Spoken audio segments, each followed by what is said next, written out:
নিজ দল তো বটেই, শরিক নেতারাও লন্ডনে পলাতক বিএনপি নেতা তারেক রহমানের খবরদারিতে বিরক্ত।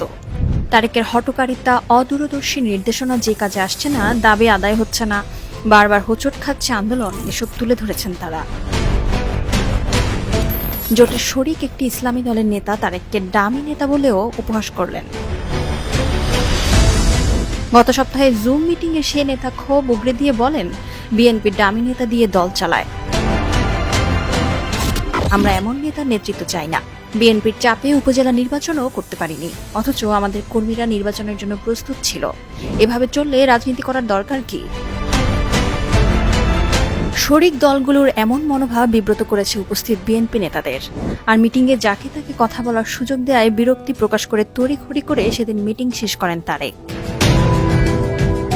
শরিকদের এক নেতা বলেন, সভায় আমরা অনেক পরামর্শ দিই, কিন্তু বিএনপি নেতারা এসব কানে তোলেন না। তারা নিজেরা কোনো পরামর্শ দেন না, তাকিয়ে থাকেন লন্ডনের দিকে আর তারেকের কথায় হুজুর হুজুর করেন। এভাবে রাজনৈতিক জোট চলতে পারে না। তারেকের নেতৃত্ব অকার্যকর। একই অভিযোগ করেন গণতন্ত্র মঞ্চ জোটের শরিক আরেকটি দলের নেতাও। শরিক নেতাদের মতে রিমোট কন্ট্রোল দিয়ে লন্ডন থেকে আন্দোলন চালানো যাবে না।